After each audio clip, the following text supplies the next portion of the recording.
स्मरण है कि 1985 में ये मंगरौनी गांव के वहां पर स्टैटिस्टिकल ऑफिसर हुआ करते थे, मुझे नाम उनका स्मरण है, रत्नमणि झा, उनकी बेटी को पढ़ाया करता था मैं, जो 60 रुपये मुझे मिलते थे।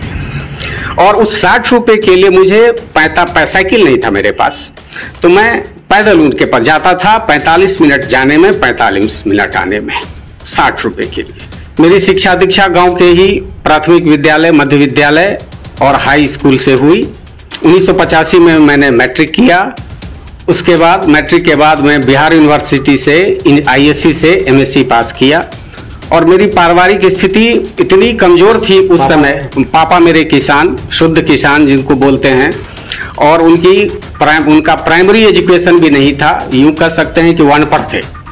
अब हम कहे, मेरे साथ एक मेरा ममेरा भाई गए थे, तो उन्होंने कहा कि तुम एक सप्ताह इनसे समय ले लो, जब तुम फिजिक्स समझ सकते हो तो इकोनॉमिक्स क्यों नहीं समझ सकते हो। उन्होंने, धन्यवाद देना चाहूँगा मैं अपने ममेरे भाई, उनको हम लोग कोरो भाई कहते हैं, पूर्णिया जिला के हैं, उनको बहुत बहुत धन्यवाद देना चाहूँगा कि 500 रुपया में किताब इकोनॉमिक्स का मुझे खरीद दिया, कहा कि संजीव इसको पढ़ो। और मैं पढ़ा, और यकीन के साथ कह सकता हूँ कि मैंने जितना पढ़ा वहाँ इकोनॉमिक्स, मैं वहाँ पर फेमस हो गया, सक्षम हो गया पढ़ाने में। वहाँ पर मैं इकोनॉमिक्स टीचर के रूप में इस्टेब्लिश कर लिया। मैं सरकारी स्कूल में हूँ। स्थिति ये है, आप बढ़ाई कीजिएगा? नहीं, बढ़ाई नहीं करेंगे। बेशक मैं सैलरी लेता हूँ और मैं अपने विद्यालय में बदनाम हूँ। आज की बात बता रहा हूँ, मेरे प्राचार्य हैं इफ्तेकार अकबर सर, वो चर्चा कर रहे थे कि एक संजीव सर हैं जो आते हैं तो क्लास लेते हैं। मैं जा करके पहले बोलता हूँ कि क्लास दीजिए। 11-12 के बच्चे नहीं आते हैं, मेरी नियुक्ति हुई 11-12 को पढ़ाने के लिए, नहीं आते हैं। हाँ, तो 9वां 10वां फिजिक्स का मैंने समझिए ठेका ले रखा है कि जो बच्चे आएंगे मैं फिजिक्स में पढ़ा दूं।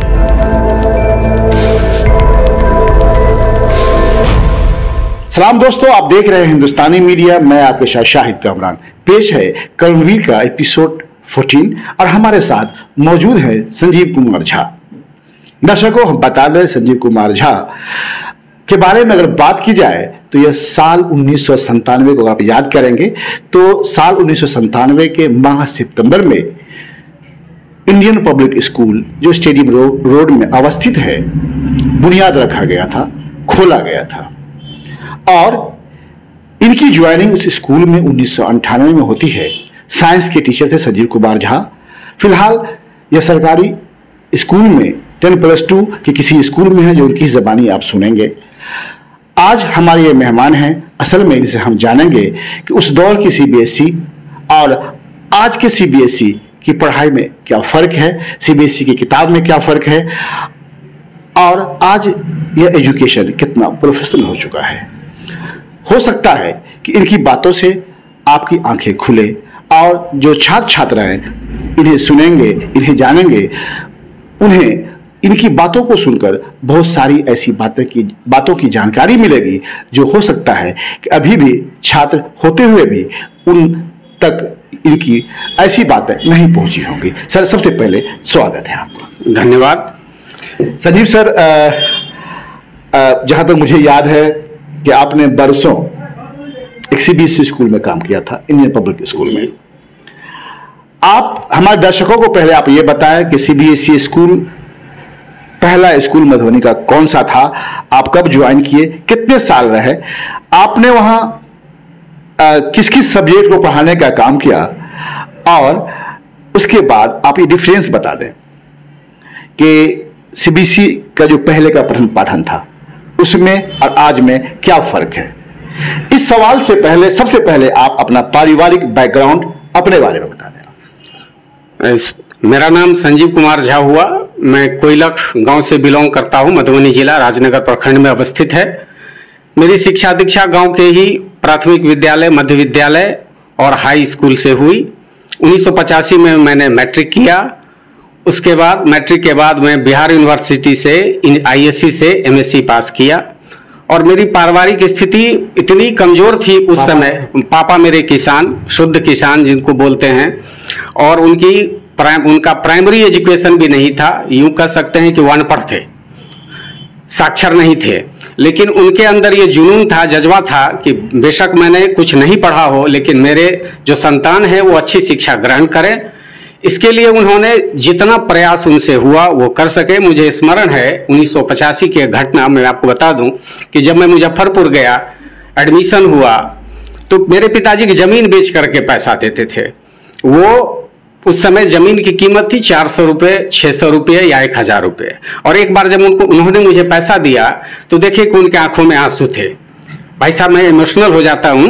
नहीं, बात भी इमोशनल होने की ही है, लेकिन लोगों दर्शकों के लिए सबक तो देखिए कि बाबूजी, माँ को पूछे कि बाबूजी रो क्यों रहे हैं, तो माँ ने कहा कि वो जमीन जो था, सबसे बड़ा कीमती जमीन था, वो बेच दिया गया है तुम्ही को देने के लिए। तो उस समय मेरे मन में आया कि नहीं, इनका जो बोझ है वो कुछ कैसे कम किया जाए, पढ़ाई भी जारी रखना है मुझे। तो मैं वहाँ ट्यूशन पढ़ाने लगा। मुझे स्मरण है कि 1985 में ये मंगरौनी गांव के वहाँ पर स्टैटिस्टिकल ऑफिसर हुआ करते थे, मुझे नाम उनका स्मरण है, रत्नमणि झा। उनकी बेटी को पढ़ाया करता था मैं, जो 60 रुपये मुझे मिलते थे। और उस 60 रुपये के लिए मुझे साइकिल नहीं था मेरे पास, तो मैं पैदल उनके पास जाता था। 45 मिनट जाने में, 45 मिनट आने में, 60 रुपये के लिए। क्योंकि मेरे रूम का जो किराया था उस समय 40 रुपये मुजफ्फरपुर में।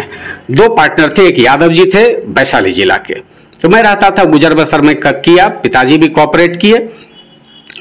उसके बाद 1990 में मेरा भाई मैट्रिक किया, तो मैंने मन में सोचा कि हमारी जो शिक्षा चल रही है वो हमसे भी होशियार था थोड़ा पढ़ने में, तो इसको भी अपने साथ ले आया। आपका जो भाई था, छोटा भाई, कितने भाई बहन आप? हम 5 भाई बहन हैं।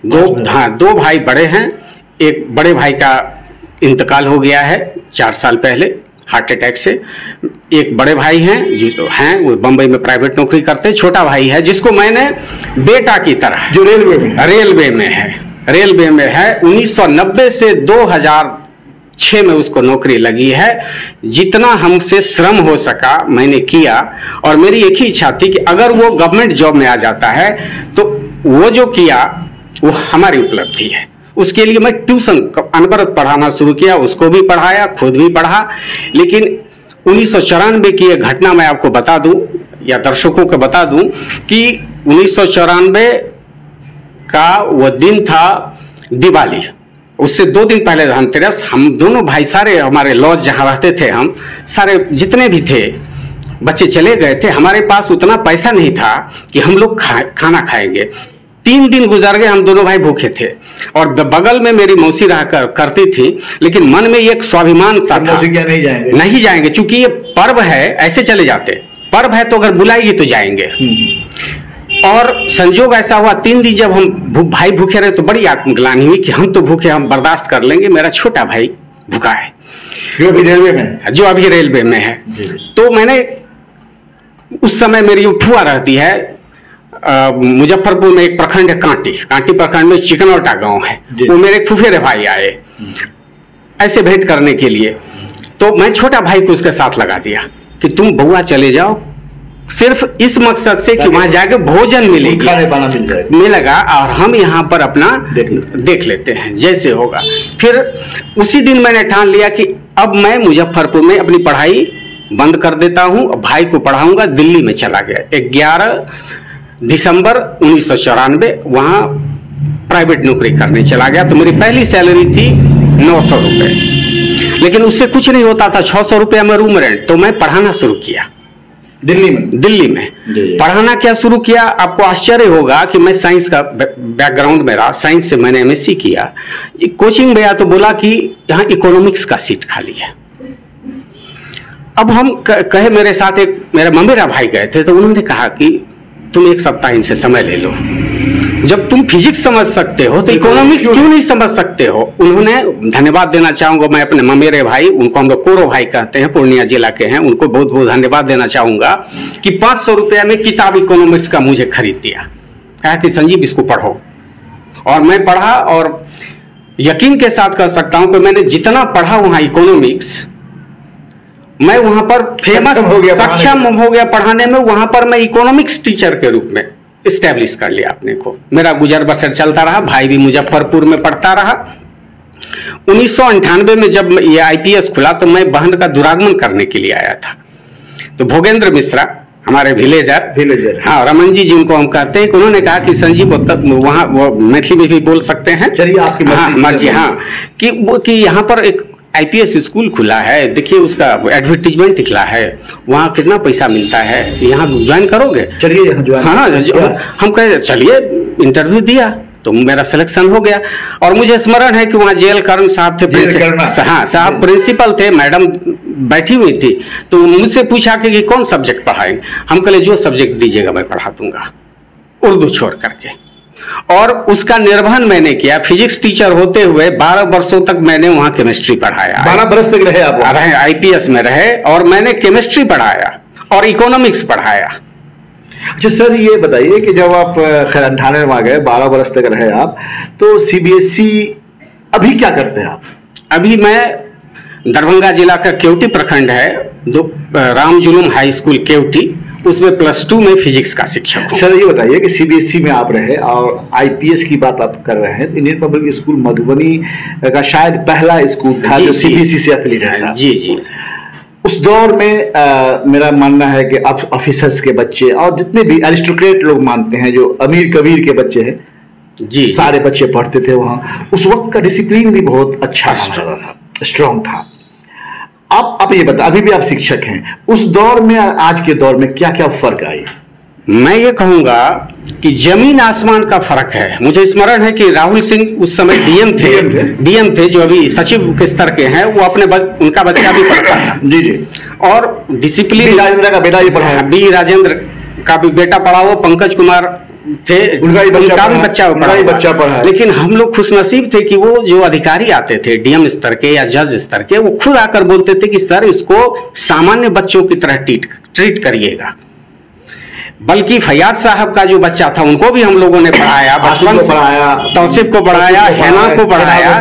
लेकिन सर या मैडम दोनों का ये समझिए आशीर्वाद कहिए या उनकी सहयोग कहिए उन लोगों का, कि उन्होंने भी वही शिक्षा दी कि इसको सामान्य बच्चों की तरह पढ़ाइए। तो डिसिप्लिन के मामले में आईपीएस अव्वल था। आपको ये भी बता दूं कि जब हमने ज्वाइन किया था वहां पर सिर्फ 4 बच्चे थे 8वां में, 10वां में एक भी बच्चे नहीं थे, 8वां में 4 बच्चे थे जिनको हम लोग बरामदे पर पढ़ाते थे।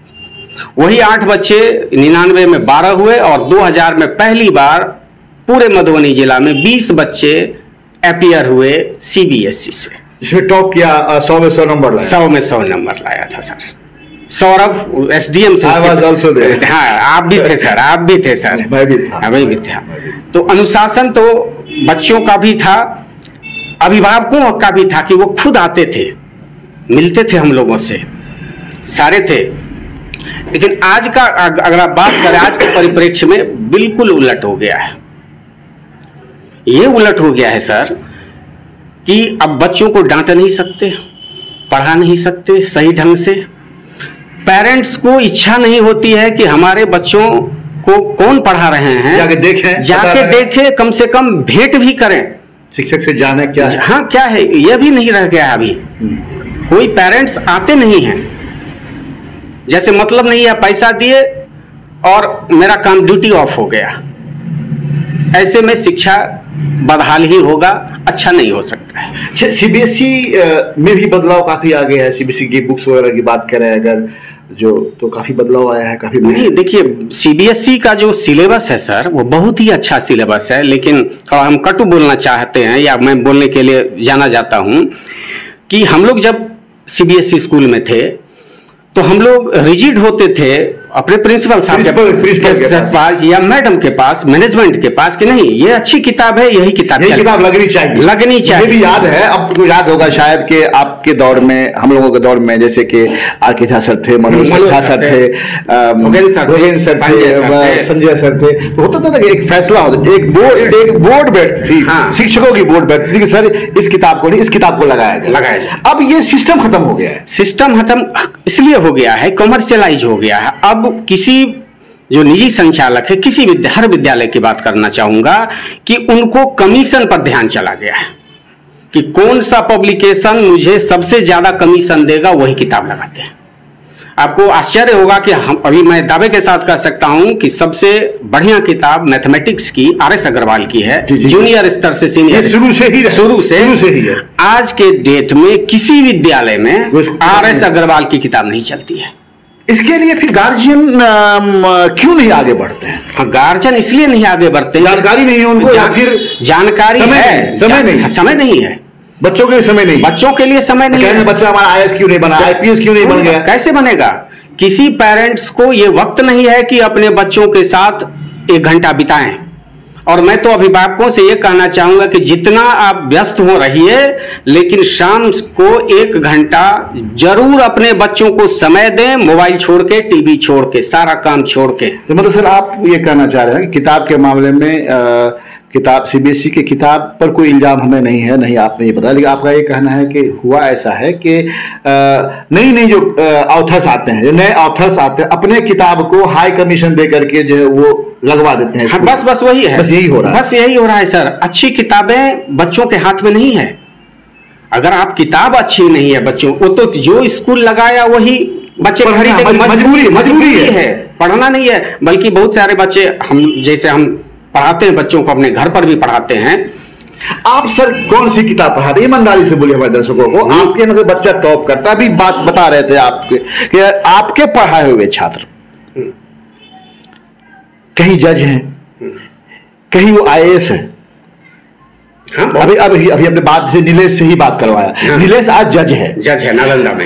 नीलेश को मैं भी जान रहा हूं, आप भी जान रहे हैं, आर के झा सर भी जान रहे हैं, मनोज झा सर भी जान रहे हैं, अपने वो क्या बताया भोगेंद्र सर भी जान रहे हैं, सब लोग जान रहे हैं। आज वो जज बना है, लेकिन आज भी जब मैंने अपनी बात करवाया, मुझे अभी कुछ देर पहले फोन पे लग नहीं रहा कि वो जज से मेरी बात हो रही है, लग रहा बच्चा से बात हो रही है। पैर छुके बोला कि आशीर्वाद गोड़ लगे छी।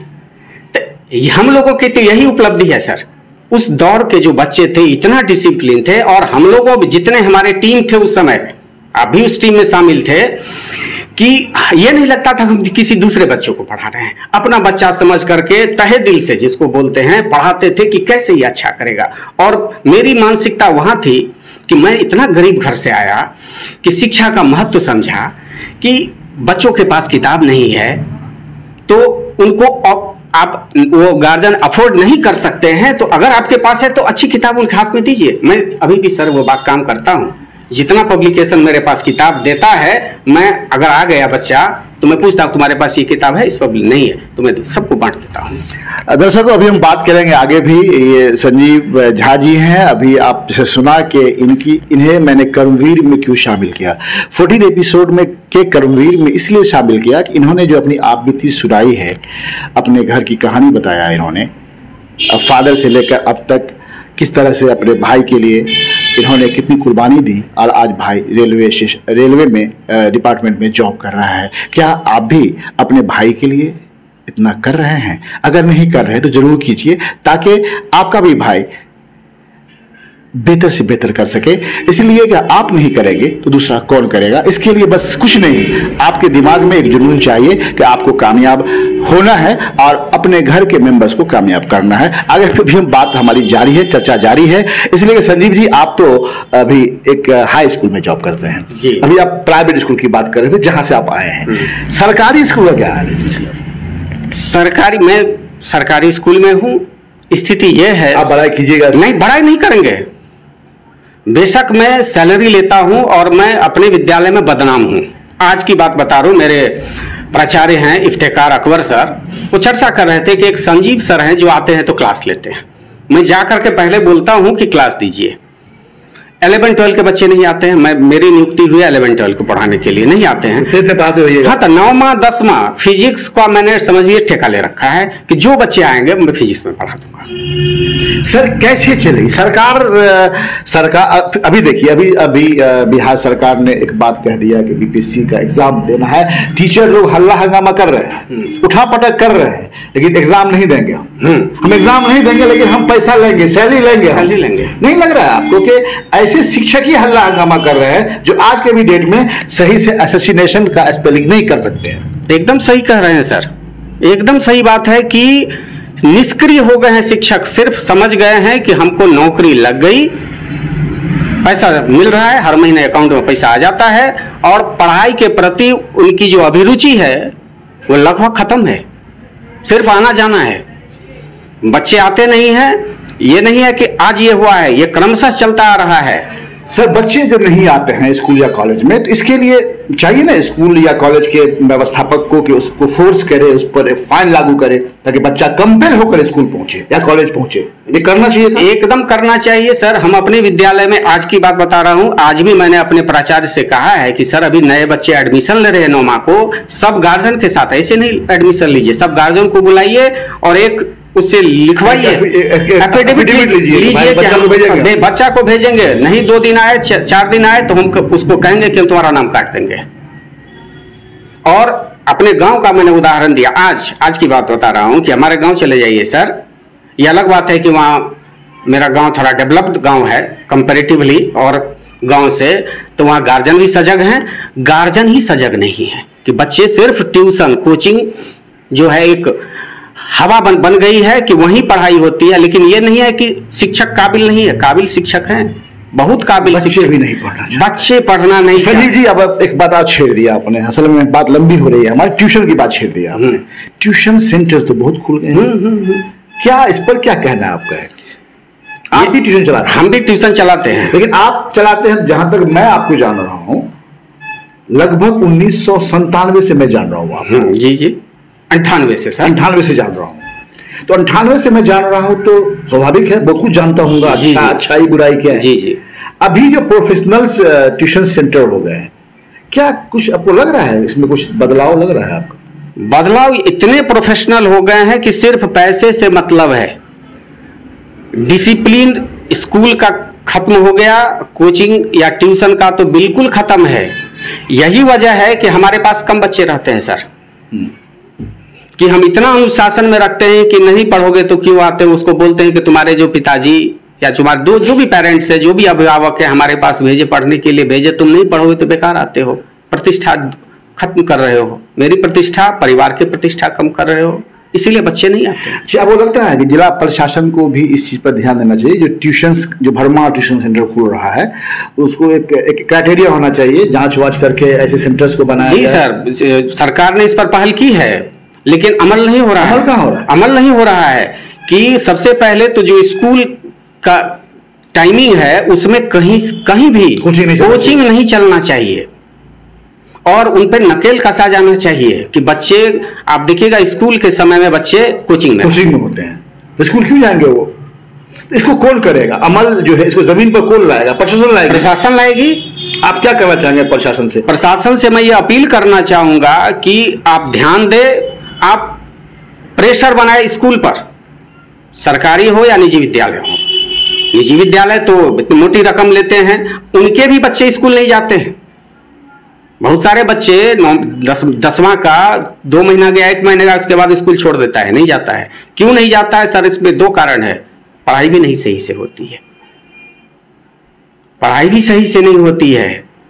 तो बच्चे समझते हैं, जो बड़े हो जाते हैं तो 9वीं तक तो मजबूरी में चला गया, 10वां में नहीं जाता है। क्यों नहीं जाता है? हर विद्यालय को आप देख लीजिए सर, जितना विद्यालय मधुबनी का, 10वां में बच्चा गायब। क्यों? क्योंकि उसको लगता है कि हमारा समय बर्बाद हो रहा है, सिलेबस नहीं पूरा होता है। सर सिलेबस नहीं पूरा हो रहा है, सब आत्म प्रशंसा में लगे हुए हैं सारे शिक्षक, इससे काम नहीं चलने वाला। संजीव सर, आप कर्मवीर के प्रोग्राम में हैं और आपने जो अपनी बात बताया हमारे दर्शकों को, आपकी कुछ बातें तो इतनी पैथेटिक है, इतनी दर्दनाक है, और ये कह सकता हूँ कि हर एक नौजवान के लिए ये एक सबक है, इसलिए कि हर इंसान के बस की बात नहीं है कि जिस दर्द को आपने झेल लिया है उसे वो निभा सके।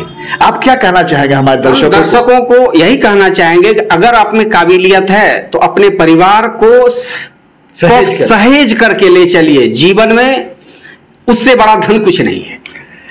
आप अगर सिर्फ दुखी है, मेहनत करके आपको परेशानी, एक परेशान अगर हो और 10 आनंद में रहे तो उसी में आप आनंद खोजिए। सर बहुत ही अच्छा लगा आपकी बातों को सुनकर, हमारे दर्शक भी काफी खुश होंगे। एक आखिर बात हम जानना चाहेंगे आपसे कि ये जो प्रोग्राम है जहां अभी आप बैठे हैं, कर्मवीर नाम है इसका जी, कैसा लग रहा है ये प्रोग्राम? ये इतना अच्छा लग रहा है कि इसको हम क्या वर्णन करें कि हम समझते हैं कि मधुबनी या दरभंगा में ये पहला चैनल होगा जो ऐसे लोगों को बुला करके और ये सामाजिक सरोकार का जो मुद्दा है उसको आप उठाते हैं। इससे बड़ी खुशी क्या हो सकती है? हम तो चाहते हैं कि ये इतना तरक्की करे कि आपका नाम सिर्फ ये मधुबनी जिला में ना हो, पूरे बिहार में हो, पूरे देश स्तर पर आपका नाम हो। Thank you. तो दर्शकों, ये थे संजीव कुमार झा जी। इन्होंने अपने बारे में बता दिया है। आप इसको देखें, फॉरवर्ड करें और जानें इनकी क्या है स्टोरी, ताकि कहीं ना कहीं ये आपके घर या आपके बाल बच्चे के काम आ सके। देखते रहिए हिंदुस्तानी मीडिया। अगर आप हमारा चैनल YouTube पे देख रहे हैं तो चैनल को सब्सक्राइब कर दें और बेल आइकॉन को दबा दें ताकि लेटेस्ट न्यूज़ आप तक पहुंचती रहे। अगर आप हमारा चैनल Facebook पे देख रहे हैं तो चैनल को फॉलो कर दें और लाइक कर दें।